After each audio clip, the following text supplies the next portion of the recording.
But it's because it didn't need to be counted because they already had called the election or something, right? Well, Whatever. another conversation. So anyway, look, okay. For those of you who think there was a hanky-panky with the election of Joe Biden, I'm sure there was some. The point that I'm making is nobody went in and literally changed your vote. Okay, and I am as convinced of that as I possibly can be based on all the evidence that I've seen. Welcome to our series Beyond This Week, where we dive deep into the stories shaping our world. Today, Kervin sits down with a true trailblazer in journalism and business, Rick Sanchez. Born in Cuba and raised in the United States, Rick's journey is nothing short of extraordinary. Over his illustrious career with NBC, CNN, Fox News, and Univision, Rick has interviewed 4 U.S. presidents and global leaders like Mikhail Gorbachev, Fidel Castro, and Manuel Noriega. He's covered wars, moderated elections, and led teams to win 2 Peabody Awards, an Alfred I. DuPont Columbia Award, and 4 Emmys. Beyond journalism, Rick co-founded Cano Health, where his innovative marketing strategies helped the company achieve a staggering 7,000% growth, culminating in a $4.4 billion IPO in 2021.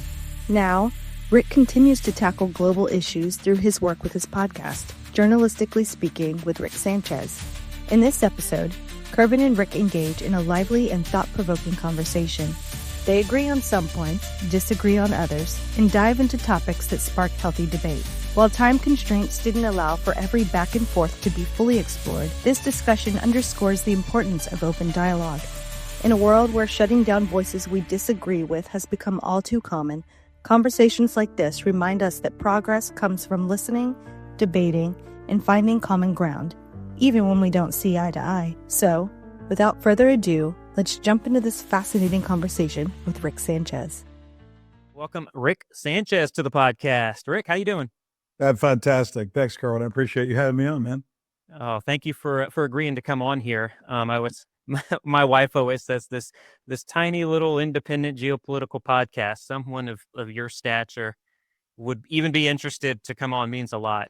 I'm honored. I think you're not only a great guy, but you do good work. And on top of everything else, you've got that little thing called gravitas because you've actually experienced geopolitics from both a personal and professional standpoint. So that makes you a little bit different, makes you worth listening to.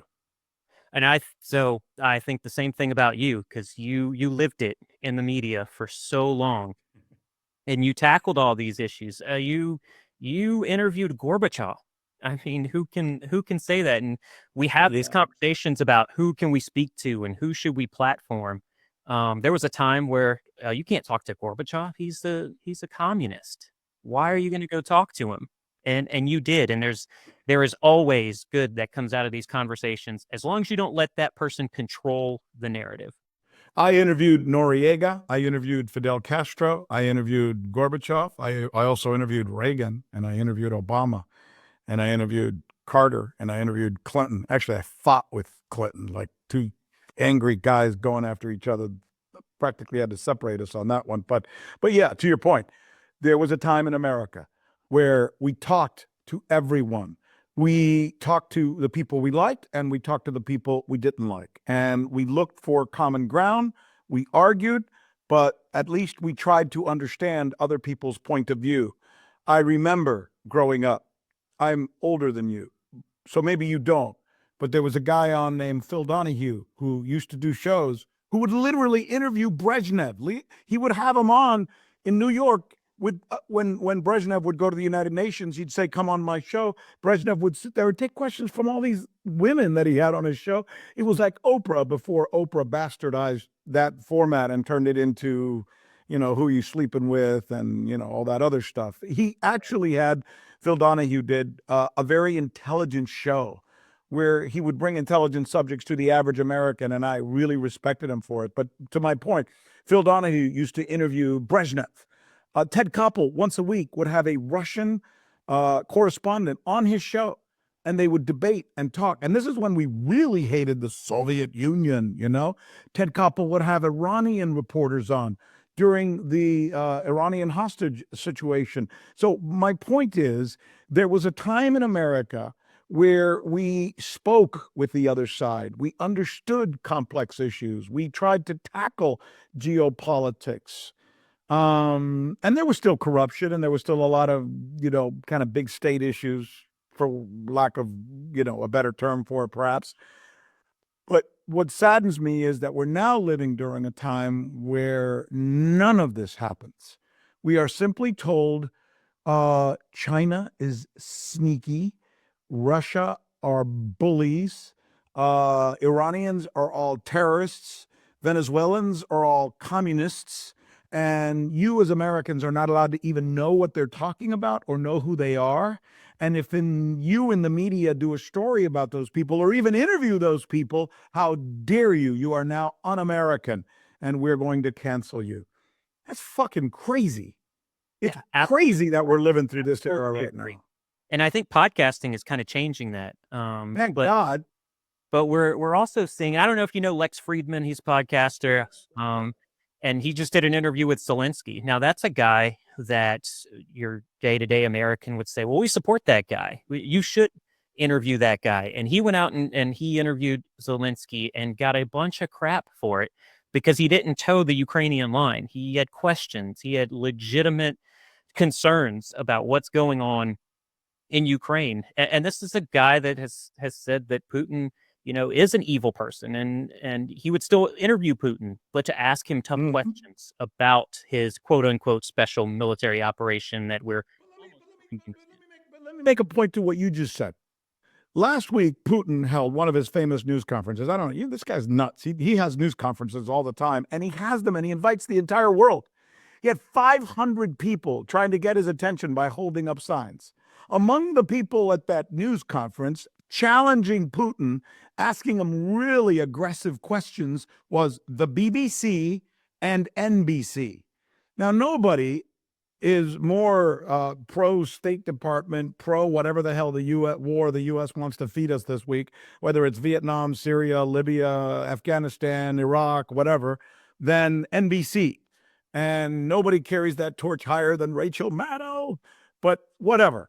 So here's NBC blasting Putin. It's on YouTube. I wish I would have told you could see it. He's blasting this guy and asking him tough questions, and you're a butcher, and you're this, and you did that, and you invaded here, and and Putin's just sitting there answering the questions. Now, you may like what Putin said, you may disagree with Putin said, but as I watched this, damn it, Kerwin, I thought to myself, here's Putin, the bad guy, the evil guy, the Hitler of our time, sitting having a cogent conversation with an NBC reporter. When the hell was the last time you saw our president in the last 4 years have a conversation with even an antagonistic American reporter? I mean, what have we become? We're supposed to be about the First Amendment. We're supposed to be about free speech. And I mean, I find myself in a situation where I was hired by RT not long ago to produce a show for them. I made ground rules. I pick the topics. I write the show. I pick my staff, and I produce the show. They never went back on that. They allowed me to do a show that was clean. I criticized Trump. I criticized Russia. I criticized Kamala Harris. And yet the Biden administration recently decided to sanction that company so they can no longer provide a voice from Russia. See, not only does it screw me, I'm an American citizen and I'm not allowed to practice journalism because the Biden administration has decided I'm not allowed to practice journalism because they're going to pick who I can or can't work for. That's stupid, but let's put that aside. Oh, forget Rick Sanchez. More importantly, we need to engage with Russia. We need to know what they're thinking, what they're not thinking, where they may be full of shit, and where they may be right. Instead, we just ban them. We're living in the banning era. Everybody's canceled. Everybody's banned. And I don't know about you, but I just think that's bullshit. Yeah, I agree. But I will say, and I do understand the pushback from some people to what you just said, especially RT or even Al Jazeera for in Israel, who sanctioned Al Jazeera and removed them from Israel because they are, they look. I was an Arabic linguist. We watched Al Jazeera day in and day out to understand the Arab language. And yes, they are a mouthpiece for anti-Israeli sentiment. They really are. But so most people would push back. They're also anti-Russian right now too, by the way, in case you haven't noticed. I did, yes. They are definitely anti-Russian. There's a lot going on behind the scenes here. Although, But we should hear him. We should hear everything. no, Rick, we should be a monoculture, right? Everybody has this. No, a little bit of sarcasm there if that ever comes through. That on the back and forth, but so some people would push back and say, yeah, but RT is the mouthpiece of the Russian Federation, and You mean like CNN is the mouthpiece of the State Department? right, exactly. So Like Rachel Maddow is the mouthpiece of the anti-Russian movement in the United States. and that These is stories that are made up. in this conversation is because you have this long history. You were an anchor for CNN. You were RT America. You did all of these interviews. So it's good to get now. Usually we get military voices or former intelligence operative voices on here. So we have a different angle. I've only had one other media person I would like to give a shout out to, which is Alexa O'Brien. And she covered some of the Manning case, and she's a dear friend of mine, and I respect her a lot. But that's the only other journalist that has come on because I am weary of journalists and of media personalities. So can you kind of go through what goes on behind the scenes there, trying to, like you just mentioned with RT America, you said you're going to have my people, it's my show. You're going to let me, that doesn't always happen, right? Well, it always happens at RT. I can tell you instances where, I'll give you an example. Right after Trump was defeated by Biden, which he was, by the way, for those of you. I was going to say choice words there. Words matter. Yeah. That's what I always. He lost. Okay. He lost to Biden for whatever reason. Now, can you argue that there was a lot of hanky panky in the way people voted, and why was there only mail-in ballots here? And no, whatever, Well, my mail-in ballot still has not been counted from 2020. So, and that is a fact from the state of Virginia, who updates me every step of the way through my mail-in ballot. Do they really? Counted? Yeah. Yeah. But it's because it didn't need to be counted because they already had called the election or something. Right? Well, whatever. Another conversation. Just anyway, look. So okay, for those of you who think there was a hanky panky with the election of Joe Biden, I'm sure there was some. The point that I'm making is nobody went in and literally changed your vote. Okay, and I am as convinced of that as I possibly can be based on all the evidence that I've seen. But we're not here to argue that point. You can believe whatever the hell you want to believe. What the hell was the point I was trying to make? Oh, how in the studios and RT, it allowed you. You asked me to give you an example. Give you some examples. So I'm going to give you some examples. Here's an example. Right after Trump won the election, or lost the election against Biden, there was some pushback from the editorial managing staff at RT during a meeting where I was told I was presenting what I thought the agenda should be that day, and I kept describing President-elect Biden because he had won. And in our country, once you get past the canvassing stage, journalistically speaking, we referred to the next guy as the president-elect. They told me, no, we are not going to call him president-elect. He's not president-elect because Mr. Trump is challenging some of these things in court. And I said, Mr. Trump has every right to challenge this in court. But while he's making that challenge, historically and traditionally and journalistically speaking in the United States, the person who has been canvassed and shown to win is referred to as the president-elect. And that's what I'm going to refer to him. And if you don't like that, I'll walk out the door and you can find somebody else to do your fucking show. So just one of many, editorial decisions. How does that differ from CNN? Oh, CNN, I would have been told you will say this. Or you can leave. Instead of me threatening to leave, they would have threatened to fire me. Okay. Yeah. They don't mess around at CNN. They don't need any anchors because they got 100 million subscribers on all the cable networks. See, they don't even care about ratings. I had a meeting once, interestingly enough, with the president of CNN.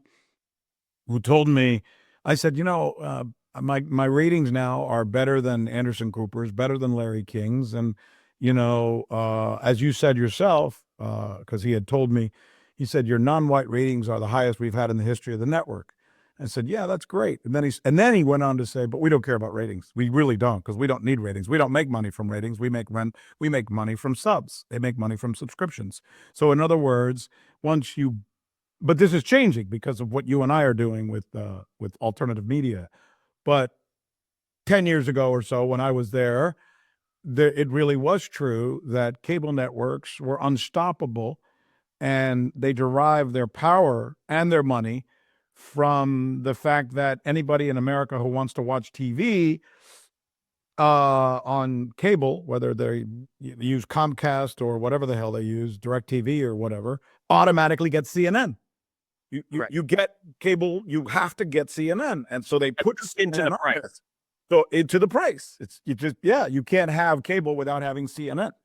So that means CNN automatically has 100 million Americans who they get into the living room of those 100 million Americans without CNN really having to work hard for it. So they got lazy, they got fat, which is why they're getting their ass kicked now. And not only that, but they developed this kinship, if you will, with the government of the United States, where the government, and what I was working there, I would see it. CNN is run by the Washington Bureau, who gets its information both from the State Department and from the political unit of CNN. And if Rick Sanchez went off the plantation or whatever the hell it's called, and I would say something that they didn't like, they immediately would pick up the phone. They would call Atlanta or New York and say, hey, tell Sanchez, blah, blah, blah. And then I'd be called in and I'd be basically yelled at and told not to say something like that because I pissed somebody off in Washington who had access to our people, and our people wanted to have access to him. So there's this relationship with... And I think this is incredible for my audience to hear. So, like I said, we don't tackle really. Here is what my audience hears from me about the media. I don't like the media. I think all the forms of the major media are biased to one side or another, but I don't have any real world experience in a newsroom to kind of put that out there and give these anecdotes that you're able to get. I think people assume that what you just said happens in the newsroom, but until you hear it specifically from somebody who came from that, now some might say, yeah, but Rick, you have a bone to pick because you were fired from CNN, or you were. I don't know if it's fired. What would be the term? It's fired. Hell yeah, it was fired. Okay. Yeah, it's funny. Jay, I'm in my house now. I have this big 5-acre ranch here in Fort Lauderdale, Florida, and Cenk Uygur was in town recently. He's the guy who started TYT, and he's a very successful guy. And I like Cenk. I think he's a really smart guy, and I like hanging around smart people. So he called me, says, hey, I'm in town. I said, come on over. So he came over, and we hung out here at the ranch. Then we went over and had lunch.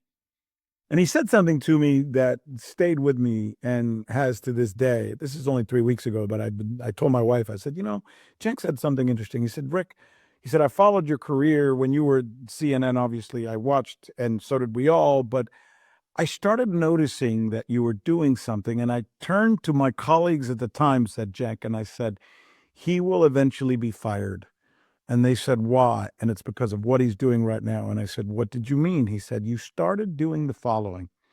You started, every time you did a story about a politician or you interviewed a politician, you would first tell people who donated money to him and whether there's a relationship between the donation and what he did. And I started doing this by going into certain websites and finding out exactly who had given money to this politician. And then I would do a story about the politician, and I would say, before we talk to politician X, I want you to know that he's taken $10,000 from these people, $5,000 from these people, $100,000 from these people, and his policies have reflected those things. And then I'd interview people. What the? It's like, and I just said, you know what? Americans should know if they're going to talk to a politician and he's talking about a certain subject, that he's fucking giving money to from the people on that subject. I mean, if you're going to talk about Ukraine, I want to know that you got money from Ukraine or whatever the hell. If you're going to talk about, microphones, I want to know that the company that makes microphones just gave you $100,000. I mean, duh. That's just what I call journalistic transparency. Well, I was fired a month after that. So it's like, that's what Jenks said. It had nothing to do with what you said about the Jews or about what the hell, Jon Stewart. He goes, that was a ruse. They were gunning for you. You had already upset the apple cart. They were mad at you, and they didn't care that you had the highest ratings. Yeah, So- but I'm glad you said that, because I do think there are going to be some people listening who are going to look you up and go, you platformed this guy, and did you even know what he said about Jon Stewart and this kind of stuff? What I said was stupid, and it was stupid. I screwed up. I shouldn't have said it the way I said it. It was a mistake, and it's no different than any mistake anybody else makes out there. We all say stupid shit. And Well, it's something that I've talked about. I talk about with my wife, who part of the podcast as well, and we'll be talking, and then we're both like, oh man, the thing we just said, I wonder how that's going to be taken. We've come to a point where it's like, it doesn't matter how it's taken, because we're having a conversation. And when you're having a conversation, Exactly. things come out, and I'm not saying what you said is right or wrong, and I do agree. If I would have said the exact same thing, and could have maybe in some point in my life, I would have been like, that was the dumbest thing. That's not even what I really meant. Correct. How Yeah. I came out. I was trying to make the point that in news media, everybody should be accepted, and there should not be any elites, and there should not be any powerful, and it should be the redneck from Alabama should have a place next to the Jew from Brooklyn, and the Cuban from Hialeah, and the Mexican dude from East LA, and it should be a melting pot of all kinds of different people, and that's the way we find the truth. And I'm not trying to be a diversity guy. I'm just trying to be a common sense guy, that we should all put our heads together and come up with solutions. And in the process, I somehow insulted Jews, and I didn't mean to. I didn't mean to say that, people say, well, you tried to say Jews control the media. I didn't say Jews control the media. I was trying to make the point that there are a lot of people who happen to be Jewish in the news media, and they happen to be damn good at what they do. And it happens to be because the media is centered in certain places where they happen to live, just like the hip hop was once based in Atlanta, and the Cubans control much of the politics in South Florida, and things like this just develop. It doesn't mean that anybody's bad for doing it. It just means that we all should come together and find ways to let other people in who aren't it. Somehow it turned into something else. Because I said it wrong, because I said it stupidly. I mangled it. And let's be very clear that you did say it, and you did apologize. And you also did, from my open source intelligence work as an intelligence analyst, did do a lot of work to bridge that gap between the Jewish community and yourself.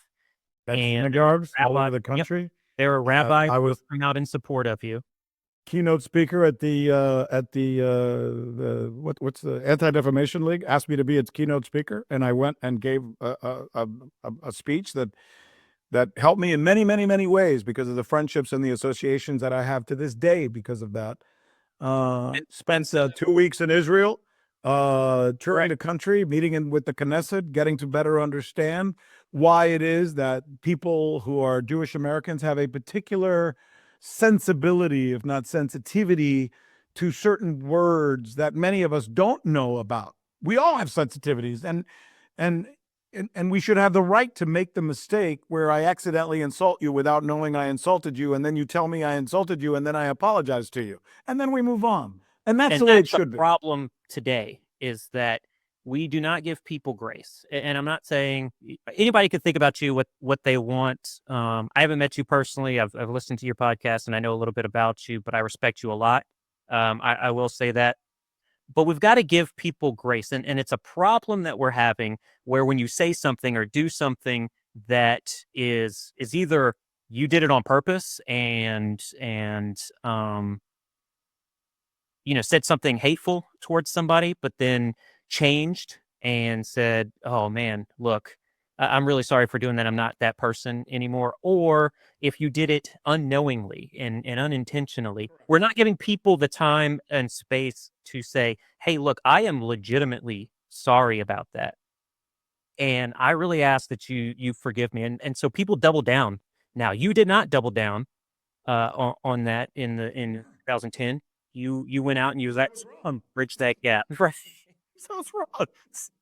But and I think this is a perfect segue to get into, apologizing and things like that and talking about the incoming Trump administration and sort of, what that is going to look like. By the way, let me add something to what you just said, because I think there's an important caveat here, and this almost bothers me a little bit because I've never considered myself a right wing guy or even a conservative guy as much. I mean, I kind of am as much, I think, conservative as I am liberal, but I've never been a chest thumper on either side, really. But I do find that right now, what you just said, which is pivotal, is reflected more by the right than it is by the left. Isn't that funny? That we've come to a point in America where the right is more accepting of free speech and other people's ideas, and the left it will cancel you, shut you up, criticize you faster than the right will. How do we get to this point? I don't know. It's something that I think about because when I was growing up, and we talked about age, and I won't put ages out there, but as You're a gonna hold it against me? no, not holding anything against you. I'm talking about my own age and perceived lack of experience. Some may think, but I grew up as a kid in the '90s in the evangelical church. That's what I did because I was a child in South Louisiana, and that's what my parents instilled in me. And week in and week out, it was, you cannot associate with that person. You can't associate with that person. You can't say that. You cannot do that. And I've seen this now coming from that. Now the pendulum has swung back in the other way. And it's the left wing progressive, we want to call it woke progressive, the Democratic Party.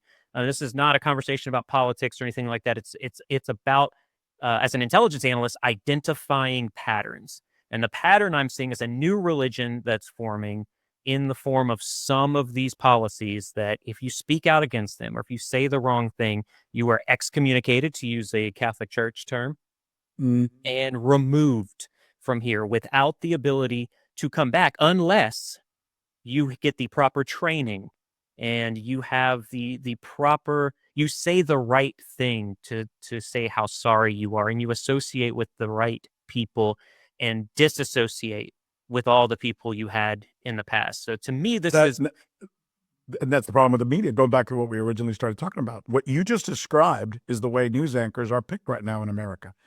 And it's gotten so bad that I think you saw one of my podcasts I recently did where I went and found out like 40% of the people bringing you the news on these cable stations are ex-government mouthpieces. Yep, I saw that. A woman who used to be the spokesperson for President whatever, Bush, Trump, Biden, Obama, whatever, now hosts a show on NBC and she's the anchor.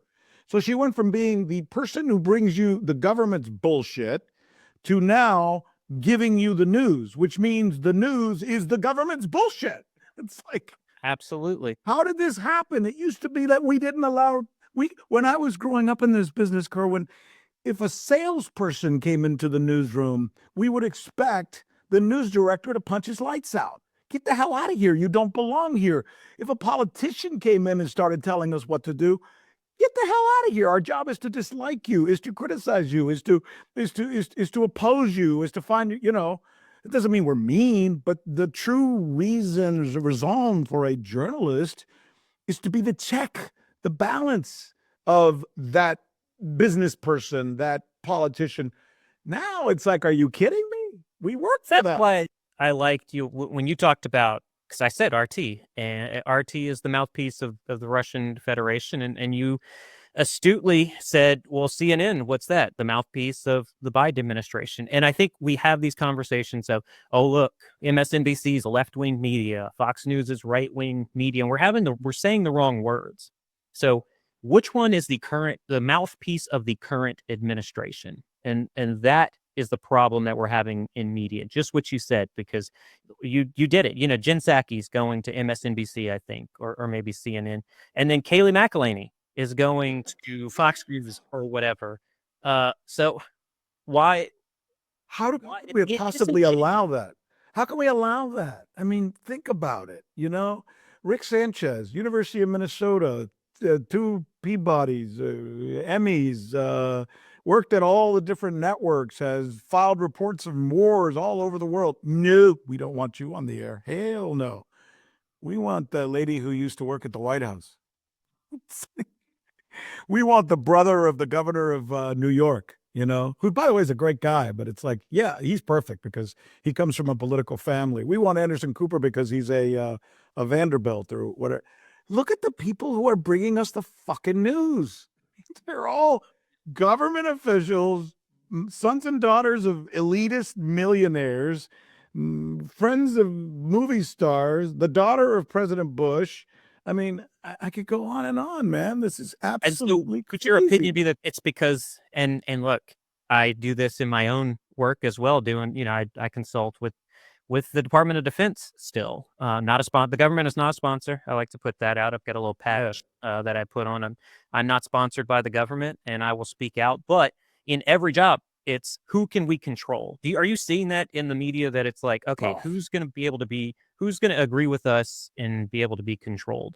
Yeah, we could get into more specific interlocking discussions where I can show you the people who sit on the board of Time Warner, who owns CNN, and who they work for and what they represent. And, how is it that a guy who is on the board of Raytheon also happens to be on the board of the New York Times, and on the board of Google also happens to be on the board of News Corp. And I could go on, and you tell me, how is it possible that they're not going to influence the decisions that are being made by that news organization? Bullshit. Of course they are. So suddenly You would push back against me because I would assume, and I won't speak for you. You can do that if you want or not right here. But getting back to the Trump conversation, I say in 2016, Trump really broke the media, and it led us to where we are. It's an evolution to where we are today. And MSNBC, from the moment he removed himself from office, and I don't watch a lot of news, I'll tell you that, Rick. I read me neither. a lot of reading. And if by news you mean like the cable news networks, you're right. I don't either. I just stopped watching them because they make no sense. But I catch clips on YouTube like you probably. right, or if I am, let's say, in a hospital, with a family member, and it's on, and I noticed this through from 2021, because nobody was out and about in 2020 due to COVID, but from 2021. And then I just stopped watching altogether in like 2023. Even if it was on the TV, I wouldn't even pay attention to it. But MSNBC would be on, and every moment of every broadcast, it was Trump. He was not even in office at the time, but it was Trump did this. And everyone in my audience knows I am not a card-carrying MAGA member. I am not a... It's the same thing Fox did to Obama. Everything was Obama's fault. Remember the famous saying we had back then? Thanks, Obama. Yeah, Oh, it's I raining say it. today. Thanks, Obama. It's like, and NBC became that very same thing. Thanks, Trump. It's like, my toilet doesn't work. Trump. Must be Trump. So if we're going to have a conversation about Trump and the incoming administration, and that's why I wanted to have you on here, because I think you have a much better perspective than I do on how all of this works, especially within the media. If we're going to have a conversation about Trump, it cannot be from a Trump bad, Trump good. I'm never going to be able to criticize the guy, or I'm never going to be able to say good things about the guy. So listening to the rest of this, anybody can snip out, clip whatever they want and say, look, Curvin or Rick or anybody, they agree with Trump or they disagree with Trump. Do whatever you want, because my audience knows exactly where I stand. And if I have you on, it means you have a nuanced view of what is actually happening in the world. And so what does the new Trump administration look like? There's all this talk of Canada, Greenland, the Gulf of America. Mm-hmm. Do you have any insights on what is I think we have to start with the man himself. He is a unique individual. insofar as he can't control himself. And I like that. Obviously, he's a bit of a piece of shit of a human being. We know that. I mean, you know, every single thing that he's done in his life, from openly cheating on every single one of his wives, which, you know, some people would say big deal, talking about how he would literally admitting to sexually molesting women whenever the hell he wants to because he's a superstar. You know, I do sleeping think the with, media misses the mark there because they'll keep bringing it up because you have Christian, conservative, evangelical people who love the guy and they go, look at all these flaws, and they just don't care. That's not what I care about. Yeah.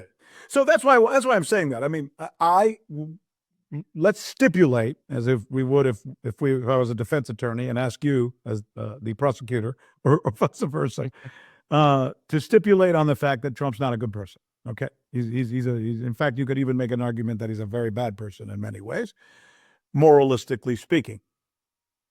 Great. Put that aside now. Here's what he also is. He's a guy who can't control himself.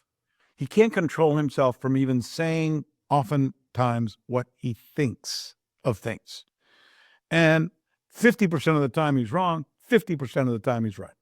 However, the fact that he can't control himself makes me like him more because we happen to be living during a time where external forces control a lot of things, including our government. So the fact that Jake Sullivan will not be able to do with him, were he to stay on, what he has done with Biden makes me feel good. Because my biggest concern as a citizen of the United States and as a citizen of the world is war and peace. I think that's by far the most important issue. Yeah, I care about the economy and I care about all the other stuff, but I care most of all about war and peace. And I think if we have presidents or Congresses or whatever who can be bought and controlled by external forces who I didn't choose, but have been in that position 30, 40 years, then we are going to be less safe. And I do believe that Trump is more apt to say to a Jake Sullivan type or whoever the hell else, I guess in this case, my neighborhood buddy here, Marco Rubio, who we grew up together, you know, no, I don't want to do that. I'm not going to sign that piece of paper that says we're going to send another $100 billion to Ukraine. It doesn't seem right to me. I don't want that war to continue. In fact, I'd like for that war to end. And it's like an instinctive thing that Trump seems to have at this point. Who knows? It could change tomorrow. But it seems genuine in a strange way. It seems reflective, and I like that. And I think too many American presidents have lacked that tendency. So I will give him credit for that and for his absolute sincerity. Take Greenland, for example. Most of the time, if we wanted Greenland, people like you, who worked in our government, would find a way to get Greenland. And it wouldn't be because we would be leveling with the American people and say, this country has great resources. We're going to try and see if we can make it a part of our country. No, we would go in there and to say that there's a terrorist organization and that the people of Greenland are being denied their freedom because there's some bully who has tried to. So we're going to go in and kill that bully because we'd make up some bullshit story like we've done in every other case where we've interfered in the politics or invaded countries. And here's a guy who just said, yeah, they got some good shit. We want to take it. So we're going to try and figure out how to get Greenland. Wow. I don't agree with it, but I admire the honesty and the sincerity of it. Do you get my point? I get it absolutely, and I will say, because look, we had a conversation, my wife and I, on the podcast for two straight weeks, because I brought up the standing of the United States and in the international community. That's globally. When I say the international community, the global West, the global South, everywhere, the standing of the United States has tanked, and a lot of people hear that without me, No, you're absolutely right. and especially global South, especially global South. especially the global South. And if my audience knows, but if you're listening from Rick Sanchez's audience and you're listening to this, maybe you don't know what the global South is. Go to BRICS. That's Brazil, Russia, India, now Indonesia, China, Africa, and South Africa, Egypt. and Right. Latin America, South America. Well, that whole community, that's the global South. It's not a geographic term. It's a global term.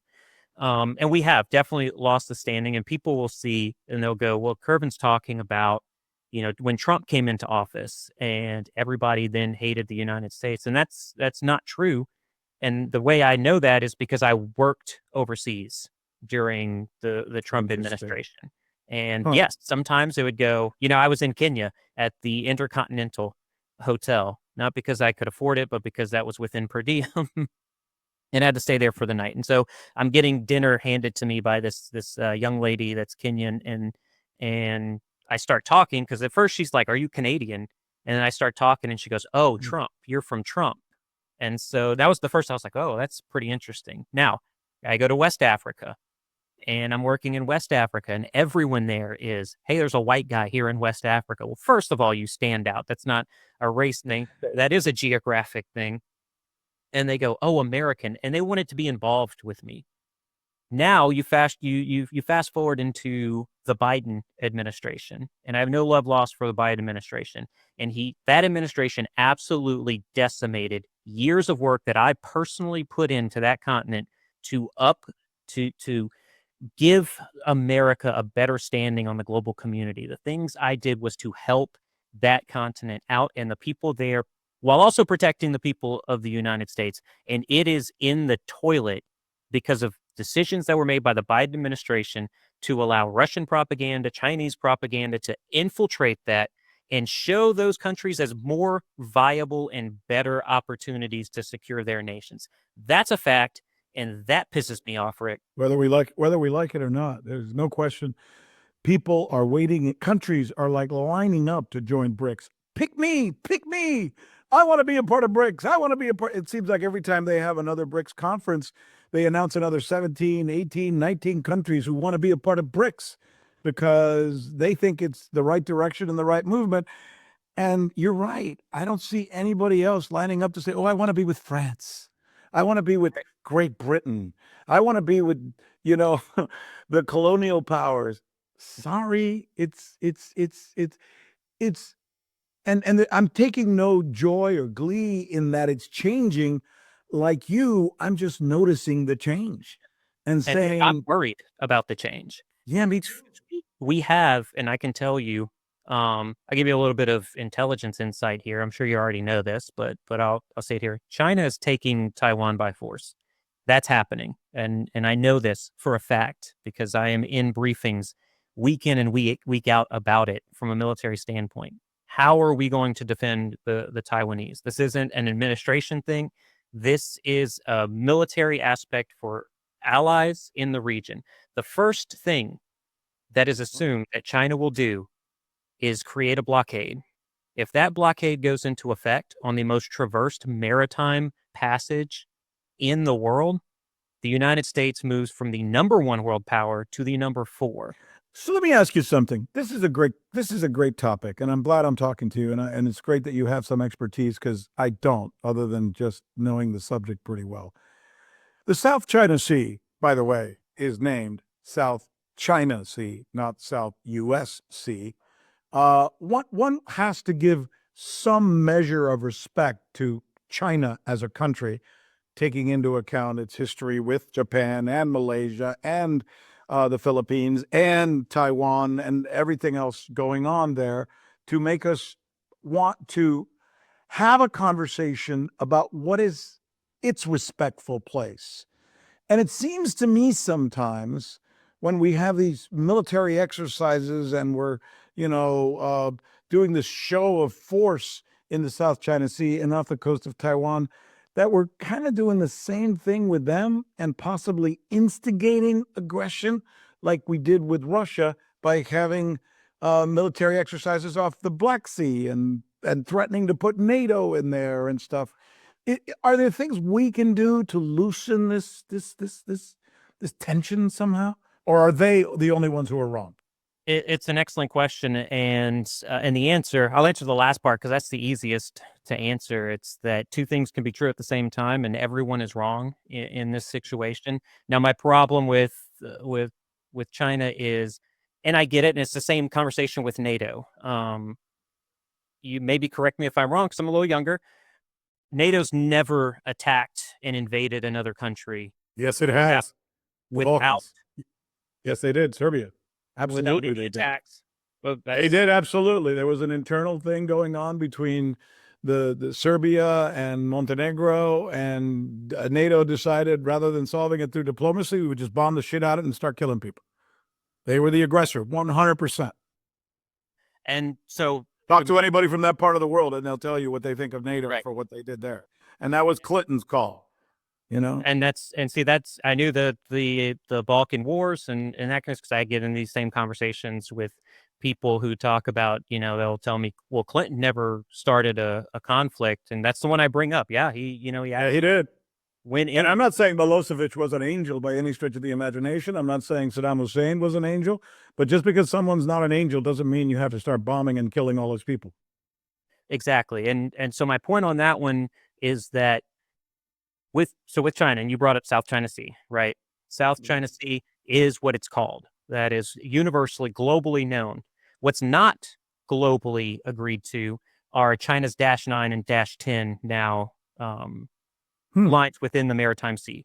-9 now is controlling parts of the Philippines. It envelops Taiwan, various islands of the Japanese coast, and the -10 brings even more of U.S. allies into that. And what the -10 is what China, what Xi Jinping identifies as Chinese property that they don't even need force to take control of.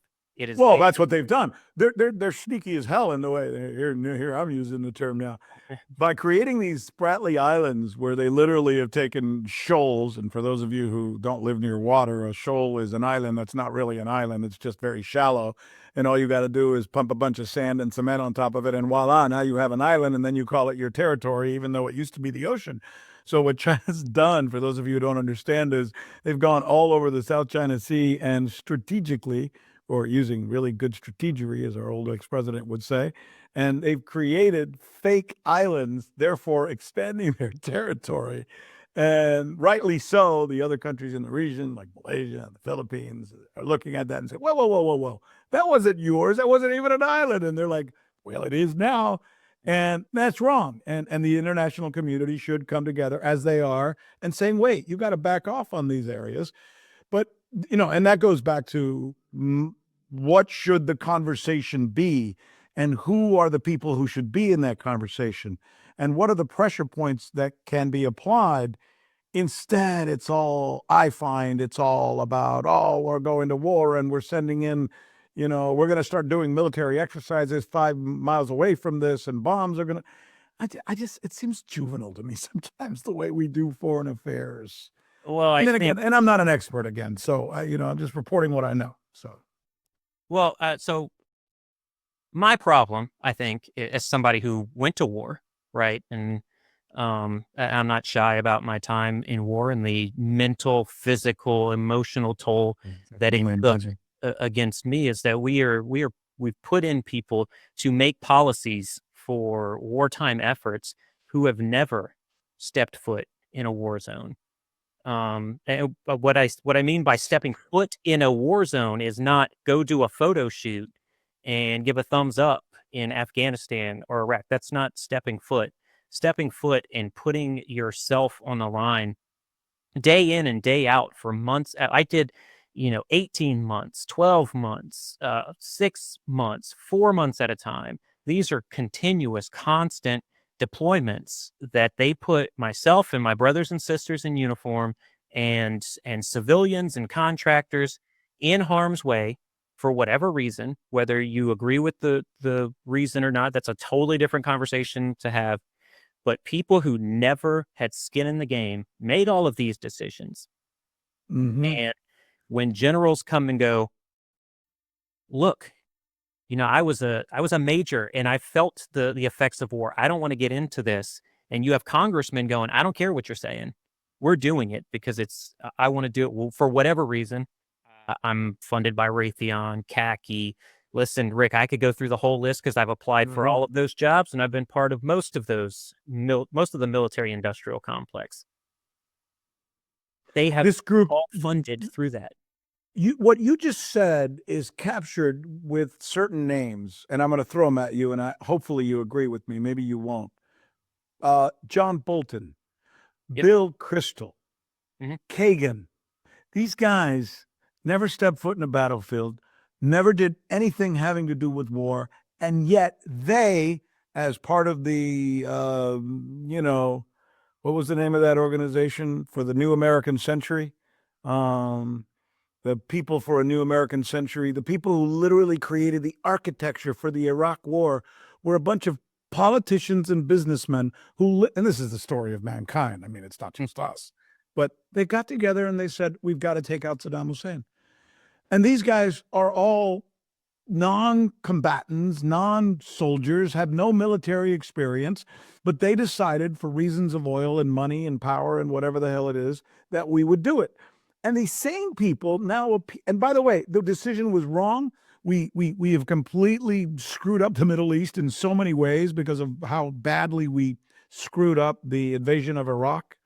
And again, we're not honest with the American people about it. And yet these same people, the Bill Kristols of the world, the John Boltons of the world, they come on MSNBC and CNN and Fox News, and they're celebrated like conquering heroes. That's like having a coach whose record last year was 1-15, and you bring him on as the greatest football coach ever. No, if you're a loser, you don't get invited to talk. But this is what we your live point. in.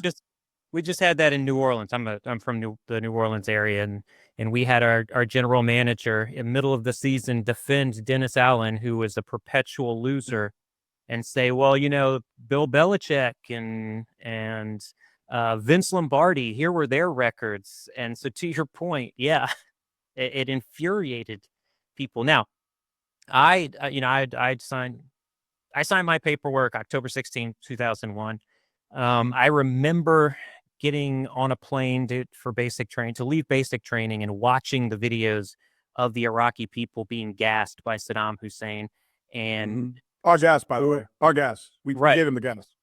Yeah. Right. So and we got a problem. We supported Iraq against Iran, right? Yeah. And again, let me just repeat that again. We were angry that he used gas on his people, but we gave him the gas and told him to use it against his people. And it was funneled through a Chilean company. I investigated the story and did it. It was funneled through a Chilean company, sent to Saddam Hussein, delivered by Donald Rumsfeld. Here's your gas, sir. Then he uses it, and then we say, now we're going to attack you for using that gas. What kind of bullshit is that? So that is why I say I think Saddam Hussein should have been removed. And talking to the people, look, I was running at the Kark IP station for the first Iraqi election in 2005, and I spoke not to politicians. I spoke to the people who would come up to me and say, thank you for getting rid of that guy, because they didn't even. But Kerwin, now we turn the country over to Iran. Right. And so that's my issue. So I always said, when the initial aspect of the invasion, right, shock and awe and special forces, I think people know now, special forces actually ran roughshod from Kuwait through to Baghdad International. Oh yeah, no, you can't blame our military. You can't blame the guys, the soldiers. You guys did a moment. Fabulous job. Yeah. The war was over at that point. We had totally dismantled. It then became a peacekeeping mission. And the U.S. military, let me tell you right now, unless things have changed in basic training and advanced individual training, that has not changed. We are not a peacekeeping force. We actually are handcuffed when we become a peacekeeping force because we don't have the social I think, and again, this is fun because I'm sensing a little heat and there's a little bit of an argument between us, and that makes for a better conversation because I think we respect each other. But we've never been able, it seems to me, to create the cultural and social constructs necessary to do what we endeavored to do in a place like Iraq. And you're right. We ask our soldiers to go in there and eliminate bad people. They went in there and eliminate the bad people. Now, What do you do with what's left of the good people and the bad people, and how do you bring them together? What do you know about them? What do you know about their social and cultural constructs? And it seemed to me, looking at it from the outside, you were there, you're much braver, smarter than me. It seemed to me, looking from the outside, we knew nothing about the people, Yeah. who they were, how they were going to behave, what they were going to do. And that's where we, I think, lost. So let me tell you what I say, Rick, and you probably agree with this. This is what, and look, healthy debate here, and I talk about it on the Of podcast course. with my wife and I all the time, and we Bless you. talk Israel, Palestine. This is not heated, Rick. When we talk Israel, Palestine, it is heated, and I absolutely love it, and we have good conversations about it. But I always say, when they go, so what is wrong? Like, why do we get so much wrong in the Middle East? And we put the wrong leaders in, and the U.S. has a terrible track record of trying to fix the Middle East. And I say, we are putting Western ideals onto Yes. Western problems. And Yes. democracy is a Western ideal. The people have to be in the right mindset to. And by the way, we ain't so good at it anyway. Well, we have our. You go around talking about democracy. Yeah, Rick Sanchez is a journalist in the United States who can't practice journalism. So, Yeah. How democratic is that? Not to mention all the countries where we've very much interfered in their elections, and there's like 72 of them. So says the Washington Post. I look at So- the conversation we have around podcasting. Like, you can't go on a podcast. You can't, oh, you're a podcaster. You cannot put Rick Sanchez on your podcast because he said things about Jon Stewart, and Jon Stewart being a Jew, or any other, or he was on RT America. You can't platform that guy. And look, You should want to hear what he has to say. What was it like? Oh, so you got to know the Russians and you worked with them? What are they like? Are they crazy? Are they idiots? How often are they idiots? Tell me when they were idiots. Tell me. This is the stuff we should be engaging in. This goes back to where we started. Phil Donahue used to do this. Ted Koppel used to do this. Today, there's no Ted Koppels. There's no Phil Donahues. Just these bullshit idiot talking heads on cable news. And I think those both sides of it, because what I say is, okay, you're the host. You cannot get pushed around by some guy, some leader like Putin. He's smart. You can't get pushed around by that guy. And if you're not going to get pushed around on the other side, that guy's going to have to be genuine, and you can't be disingenuous and only want to say the things that he wants to say without getting pushed back and without hearing other sides of the story. So it's He is a pragmatist who's defending the point of view of his country. You know what? Hate him, love him, good for him. That's what I would expect him to do if he was defending the point of view of Bechuanaland, or the USA, or he was my mayor, or etc. So I mean, is my job to say he's full of crap when he's full of crap? Yes. Is it my job to say I understand why he said that when I can understand why he said that? Yes. So you're right. The process of being judicious is to understand not just those you choose to like, but even those you choose to dislike. I think that's an important part of who we are as human beings and what makes us be able to get along. Otherwise, we're just going to be at each other all the time. Yeah, and that looks like what social media is. And I know we have like maybe 3-4 minutes left here, but I wanted to stop it there because I think it's a good transition for you. Hey, you're coming on this, but you're gracious enough to come on this podcast. I want to be gracious enough to give you some time to, I would say, I know you said journalistically speaking multiple times in this podcast, but I want to let everyone know. Well, I wasn't shilling. It really was what I was trying to say. This is something that, look, I would say he probably would disagree. I would say Mike Baker and I, former CIA officer Mike Baker, are good friends. He's always taught me, plug your show. I went on his podcast and plugged the show. So I want you to have time to plug journalistically speaking, but also what your plans are for the future and where everybody can find you, and what is Rick Sanchez's opinion on the future of America? I would love to continue, or at least be given the opportunity by the U.S. government to continue doing my work with RT. I think it's important to have a guy like me in particular, a guy who at least has the credentials of journalism, understanding that perspective, trying to represent that point of view, So people like you can then come to me and say, Rick, what's going on in Moscow? You're an expert on this because you work for RT. I think a guy like you would be immeasurably important for a country like, Qatar, or even Iran, or even Israel, where they would hire you as an analyst, a TV analyst, or even to give you a show where you talk about these things, because you would bring the understanding of the American experience, your experience in intel work, and then be able to represent that. We should be encouraging this kind of thing. So if I'm right now, I'm banned and would be put in jail if I go and do a story or have any relationship with RT. I'd like to be able to continue to have some kind of relationship where I represent it. And that may or may not happen. It depends. The Trump administration has to undo these crazy sanctions that have been put on by the Biden administration. So there's a possibility I might continue to do that. I'm also looking into doing a television network for Hispanics, and there's a lot of investors who've come to me and asked me to be the CEO of that particular project.